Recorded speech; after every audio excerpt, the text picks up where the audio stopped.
In the cold stone corridors of Ludlow Castle, in the spring of 1502, a young prince lay dying in circumstances so mysterious that historians would debate them for centuries. Arthur Tudor, the golden heir of England, the boy who was supposed to unite a war-torn nation and establish a dynasty that would last forever, was wasting away before the eyes of his horrified attendants. His skin had turned the color of parchment, his body racked with sweating sickness, and in his delirium he spoke of shadows that gathered at the foot of his bed, waiting.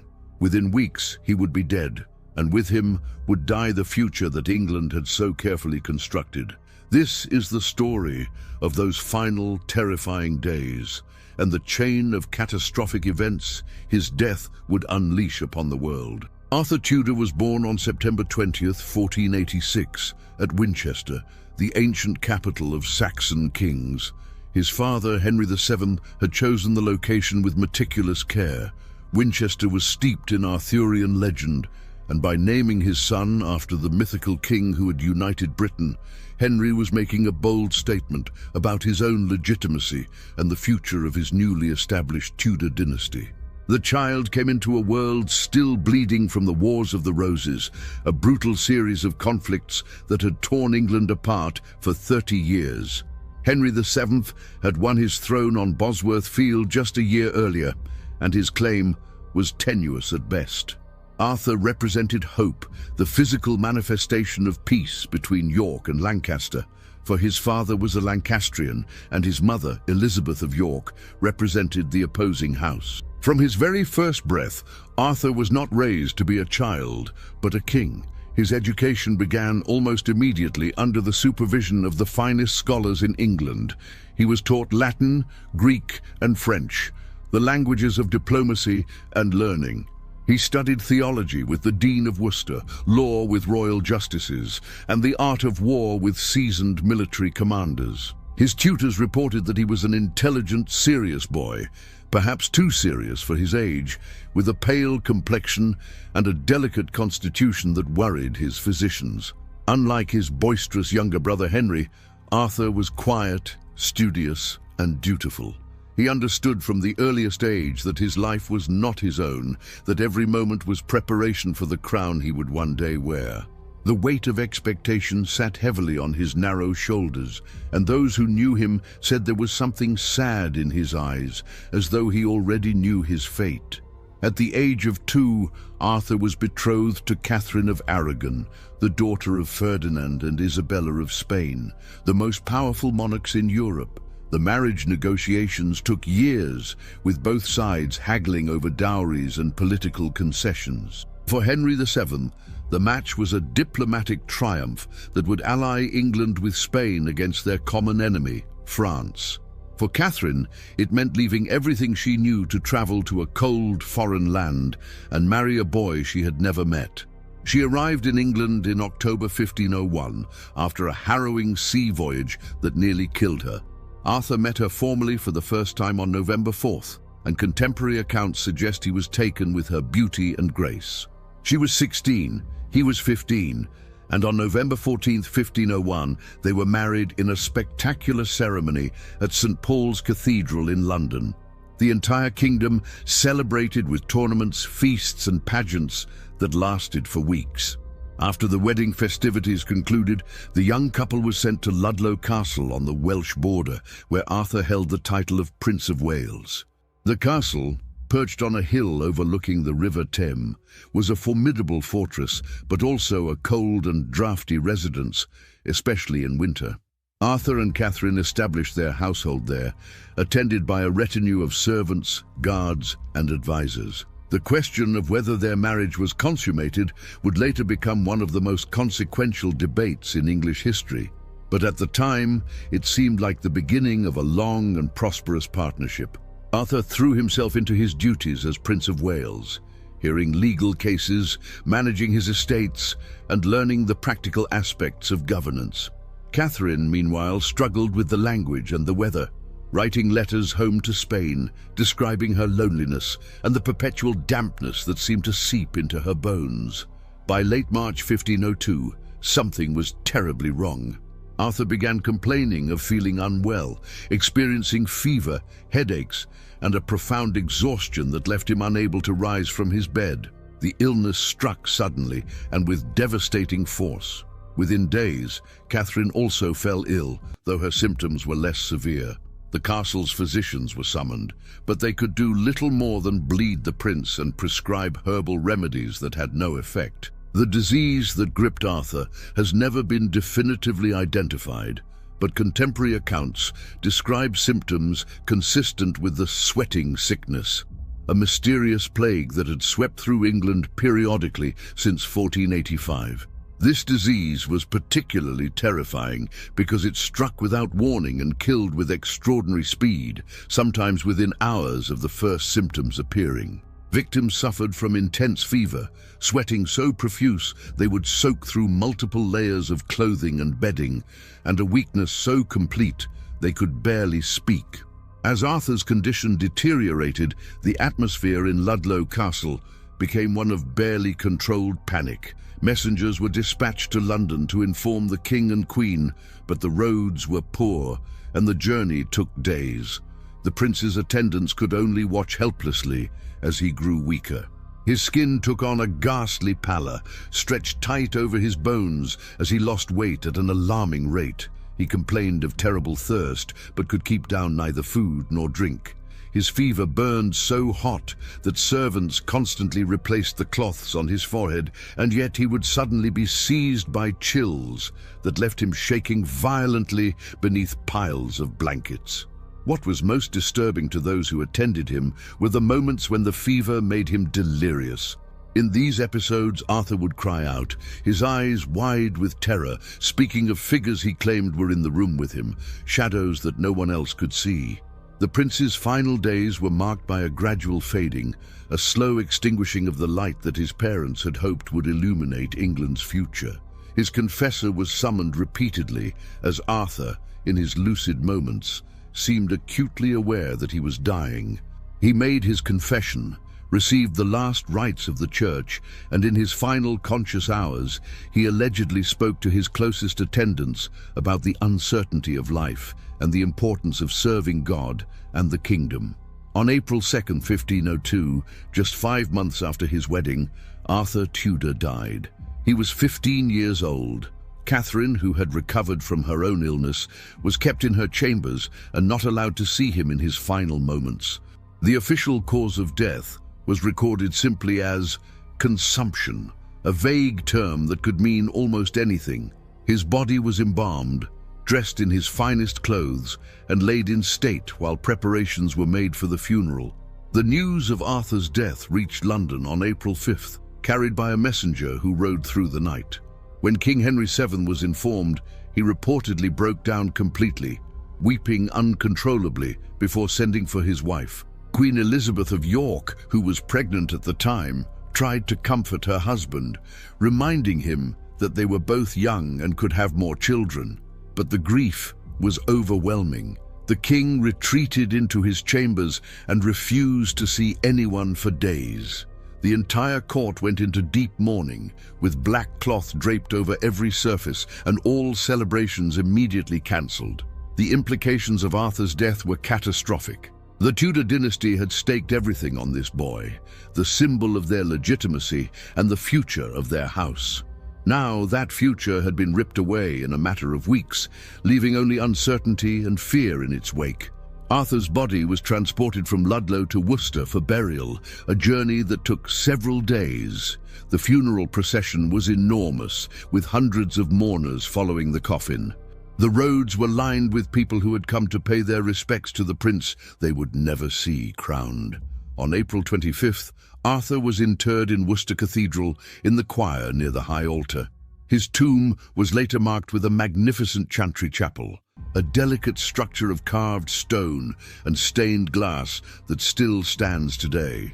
But even as his body was being laid to rest, questions were already swirling about the true cause of his death. Some whispered that he had been poisoned, perhaps by Spanish agents who wanted to break the alliance between England and Spain.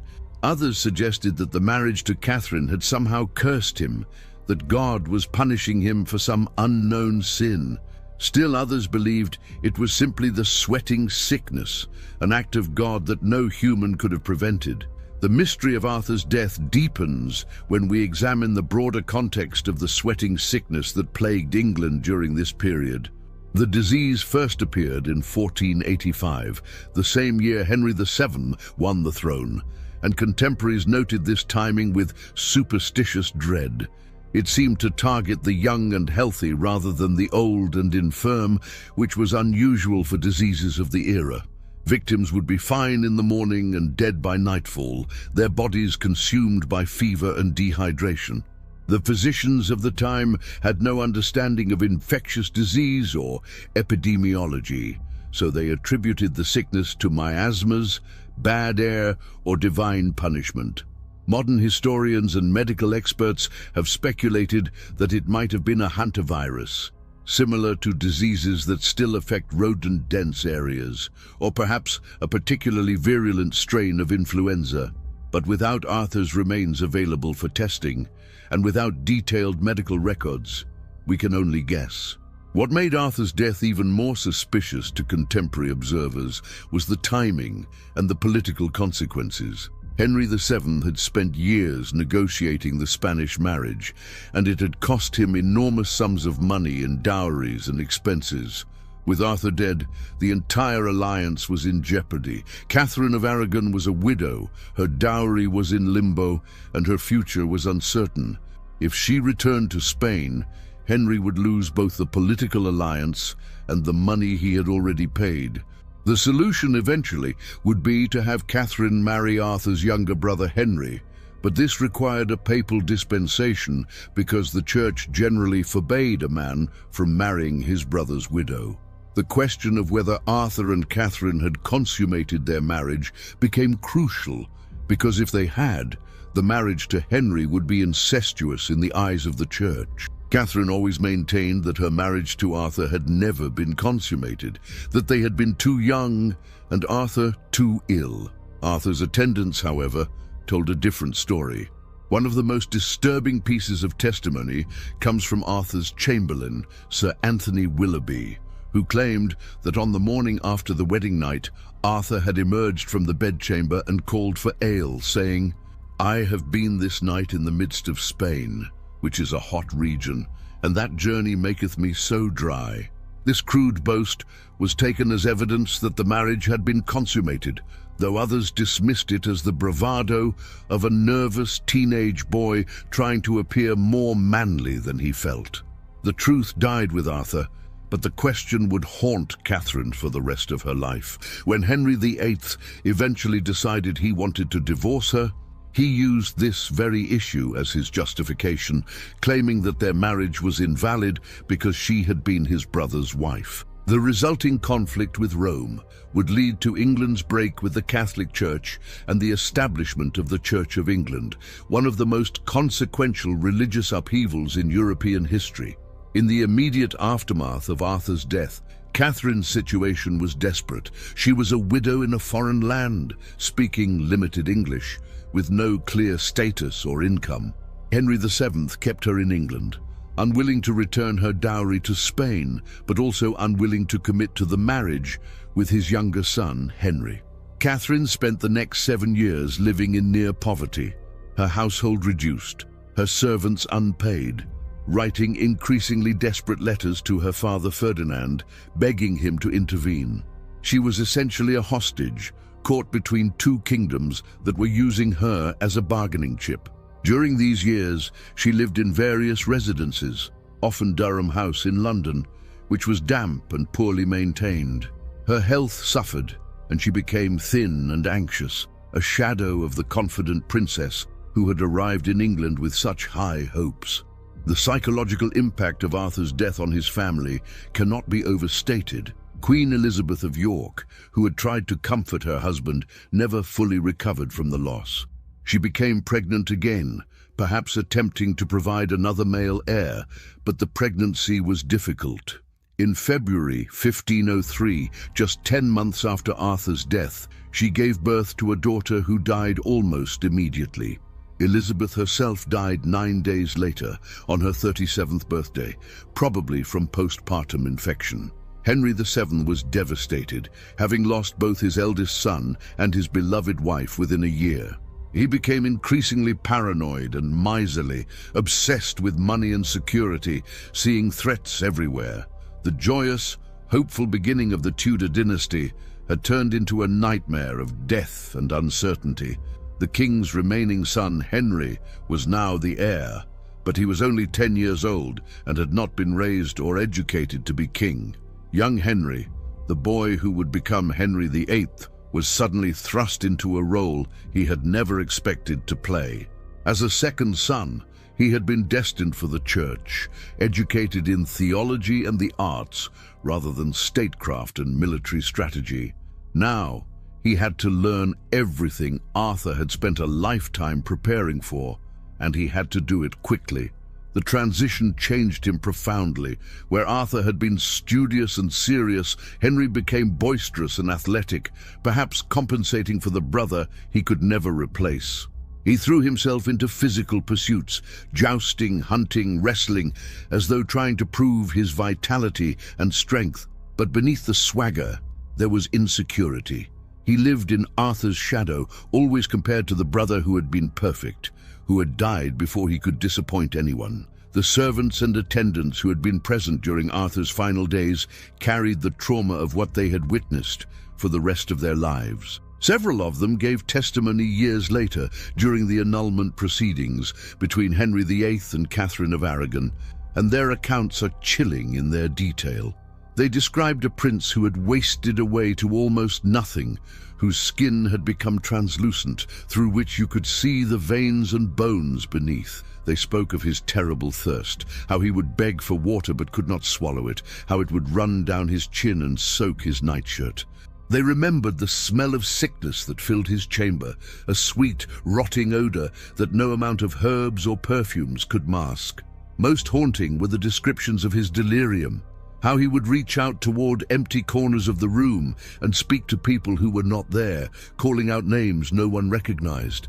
Some of the attendants reported that in his final lucid moments, Arthur had seemed afraid of something specific, though he could not or would not explain what it was. One servant claimed that the prince had asked if they had left, referring to the presences he had seen during his fever dreams. Another reported that Arthur had begged his confessor to pray for protection against the watchers at the threshold, a phrase that made no sense to anyone present. These details were dismissed at the time as the ravings of a dying, feverish mind, but they added to the growing sense that there was something unnatural about Arthur's death, something that defied simple medical explanation.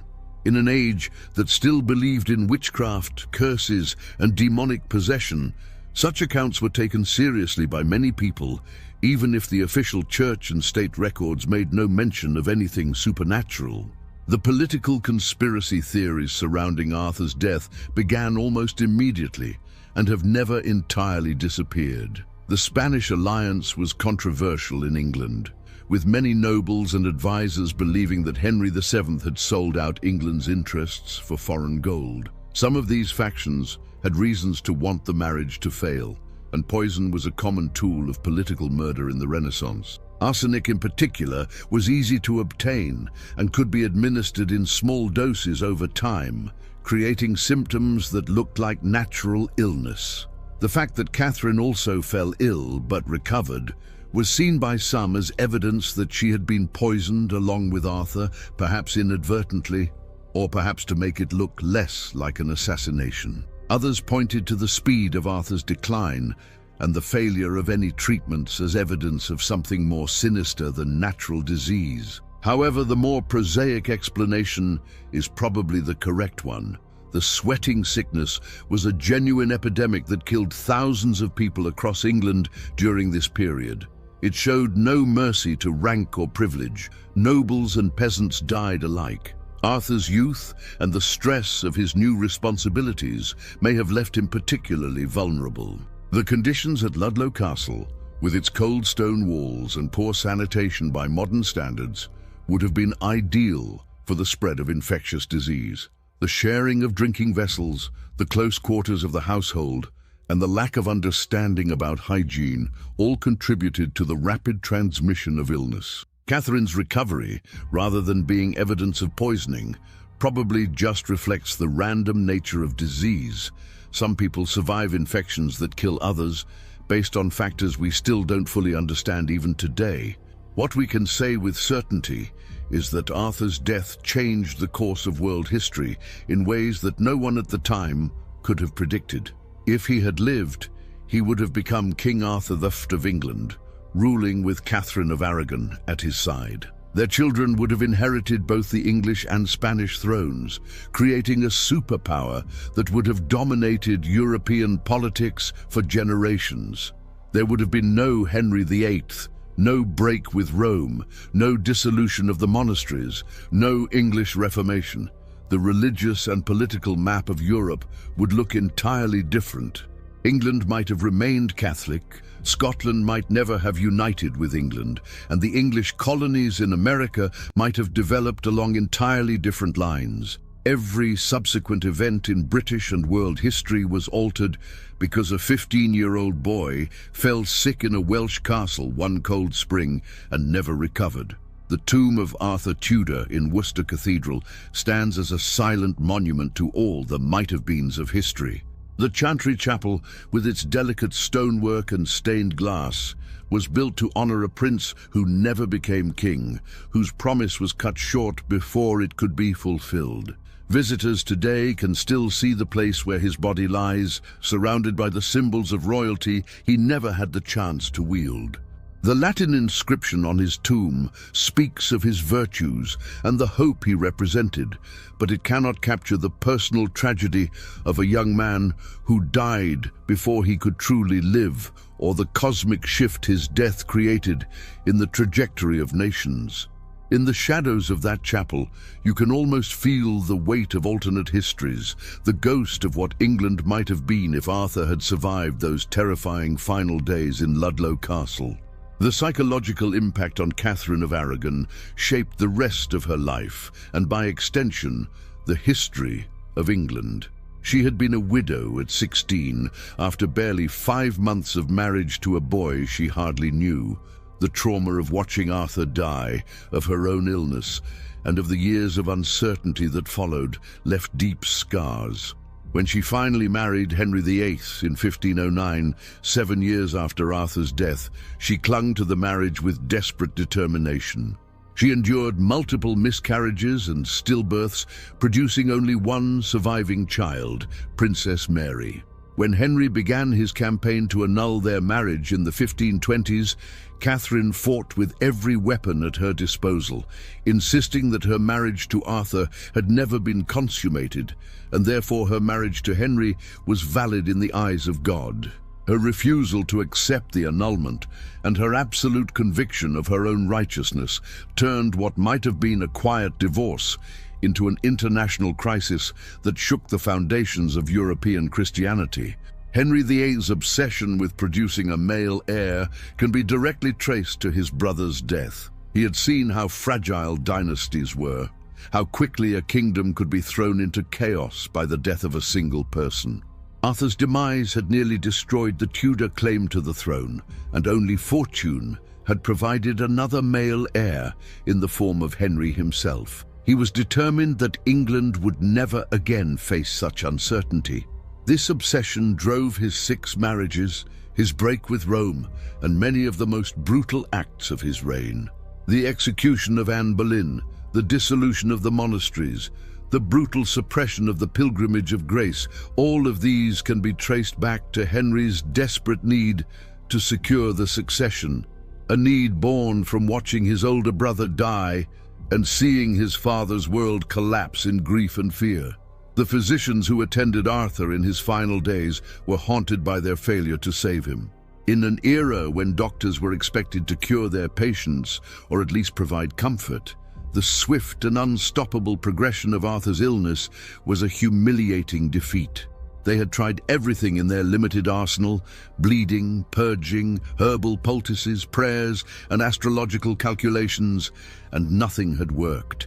Some of them faced professional and personal consequences, blamed by the court for failing to preserve the prince's life. The royal physician, who had travelled with Arthur to Ludlow, reportedly never forgave himself and became increasingly obsessed with understanding the sweating sickness, collecting accounts of every outbreak and desperately trying to find a cure. But the disease was too mysterious, too swift, and too deadly for Renaissance medicine to combat. It would continue to ravage England periodically until 1551, when it disappeared as mysteriously as it had arrived, never to return. The common people of England mourned Arthur in ways that revealed how much hope they had invested in him. He had been named after their greatest legendary king, and they had been told since his birth that he would unite the kingdom and bring peace after decades of war. Ballads were written about his death, some portraying him as a martyr, others as a tragic hero cut down in his youth. Church bells rang across the country, and special masses were held in his memory. For a population that had lived through the chaos and bloodshed of the Wars of the Roses, Arthur had represented stability and continuity. His death felt like a cruel joke by fate, a promise snatched away just when it seemed within reach. The fact that he died so soon after his marriage, before he could even begin to fulfill his potential, made the tragedy even more acute. It seemed to many that God had abandoned England, that some curse or sin was preventing the kingdom from finding peace. In Ludlow Castle itself, the rooms where Arthur died were avoided by servants and courtiers in the years that followed. There were reports, probably exaggerated or invented, of strange occurrences in those chambers. People claimed to hear coughing and moaning late at night, to see shadows moving in empty corridors, to feel sudden drops in temperature that had no natural explanation. Whether these stories had any basis in reality or were simply the product of grief and fear, they reflected the profound unease that Arthur's death had created. The castle, which had been meant to be the seat of the Prince of Wales, where future kings would learn to govern, became instead a place associated with death and misfortune. Later, princes of Wales would avoid staying there for extended periods, and the building gradually fell into disrepair, its glory days forever tainted by the memory of the young prince who had died within its walls. Modern historians and medical researchers continue to debate what killed Arthur Tudor. The sweating sickness remains one of history's great medical mysteries, a disease that killed tens of thousands and then vanished without a trace. Some researchers have suggested it was a species-jumping virus, perhaps from animals to humans, that burned itself out as populations developed immunity. Others believe it may have been related to environmental factors, poor harvests, contaminated water, or changing climate conditions that created ideal circumstances for disease transmission. In 1997, a team of virologists proposed that the sweating sickness might have been an ancient strain of hantavirus, similar to diseases found in rodent populations today, but without genetic material from victims, and Arthur's tomb has never been opened for scientific examination. These remain educated guesses rather than definitive answers. What we do know is that Arthur's death reveals the fundamental fragility of power in the early modern period. All of Henry VII's careful planning, all of the political marriages and diplomatic treaties, all of the money spent and alliances forged, none of it could protect his son from a disease that struck without warning and killed without mercy. It reminds us that history is not the inevitable march toward predetermined conclusions, but rather a series of contingencies, accidents, and random events that could have gone differently at any moment. If Arthur had been sick a day later, if the treatments had been slightly more effective, if his constitution had been slightly stronger, the entire history of the English-speaking world would be unrecognizable. The Protestant Reformation in England might never have happened. The British Empire might have developed along different lines, and the cultural and political institutions of dozens of nations would be fundamentally altered. The psychological portrait of Arthur that emerges from historical records is of a young man who was simultaneously dutiful and burdened, intelligent, but perhaps not robust, serious beyond his years because he understood the weight of expectation on his shoulders. He knew from childhood that his life was not his own, that he existed to serve the dynasty and the nation. In his brief marriage to Catherine, there are hints that he tried to be kind to her, that he understood her loneliness and fear in a strange land. The fact that he seems to have treated her with respect, even tenderness, despite the political nature of their union, speaks to a maturity and compassion unusual in a teenage prince. One wonders what kind of king he would have been if he had lived, probably more like his cautious, calculating father than his flamboyant, tempestuous brother. Perhaps England would have been better for it. The religious dimensions of Arthur's death cannot be ignored, living as he did in an age of profound faith and superstition. The question of whether God had taken Arthur as punishment for some sin, either his own or his family's, was seriously debated by theologians and preachers. Some pointed to the fact that Henry VII had won the throne through violence, killing Richard III on the battlefield, and suggested that the Tudor line was cursed for this original sin. Others noted that the sweating sickness had first appeared the same year Henry took the throne, as though the disease itself were a judgment on his reign. These interpretations seem bizarre to modern secular minds, but they were genuinely believed by many people at the time, including educated elites. The Tudor court hired scores of priests to say masses for Arthur's soul, in the hope that prayers might speed his passage through purgatory and into heaven.